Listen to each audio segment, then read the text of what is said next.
Hyderabad report Taimur Baloch. Hyderabad کے فیضان رمضان پاکستانی جامع مسجد میں مسجد کے صدر صوفی عمر دراز پاکستانی کی جانب سے افواج پاکستان بالخصوص حیدرآباد لطیف آباد 12 نمبر کے ایک بہادر سپوت محمد سمد جو اپنی پاک سرزمین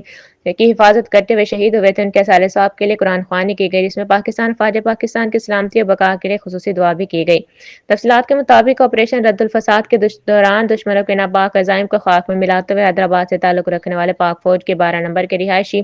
نوجوان محمد سمد نے جامع شہادت نوش کر لیا تھا۔ حیدرآباد کے فیضان رمضان پاکستانی جامع مسجد میں مسجد کے صدر صوفی عمر دراز پاکستانی کی جانب سے افواج پاکستان بالخصوص حیدرآباد لطیف آباد 12 نمبر کا ایک بہادر سپوت محمد سمد جو اپنی پاک سرزمین کی حفاظت کرتے ہوئے شہید ہوئے تھے، ان کے اصال ثواب کے لیے قرآن خوانی کی گئی، جس میں افواج پاکستان کی سلامتی اور بقا کے لیے خصوصی دعا بھی کی گئی۔ قرآن خوانی میں شہری اور مقامی لوگوں نے بڑی تعداد میں شرکت کی۔ جی بسم اللہ الرحمن الرحیم۔ میں حق بابا صوفی محمد رمضان پاکستانی چشتی قادری المعروف بابو جی رحمۃ اللہ علیہ کا پوتا، صوفی محمد دراز پاکستانی کا بیٹا، الحمدللہ آج فیضان رمضان پاکستانی جامع مسجد میں پاکستان کے شہداؤں کے ایصال ثواب کے لیے قرآن خوانی کا اہتمام کیا گیا۔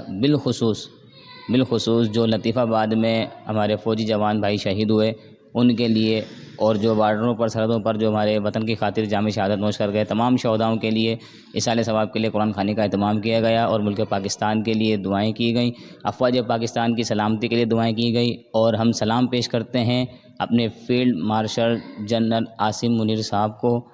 کہ جو جس طرح ہمارے ملک پاکستان کو وہ امن کی راہ پر گامزن کیے ہوئے ہیں، اور اللہ پاک سے دعا ہے کہ اللہ پاک ان کی اور ہمارے افواج پاکستان کے ہر جوان افسران کی جان مال عزت آبرو کی حفاظت فرمائے، اور ان تمام شہداؤں کو سلام پیش کرتے ہیں جن کی قربانیوں کی وجہ سے ہمارا وطن امن اور سلامتی کی راہ پر ہے۔ پاکستان زندہ باد، پاک فوج زندہ باد، تاجدار ختم نبوت زندہ باد۔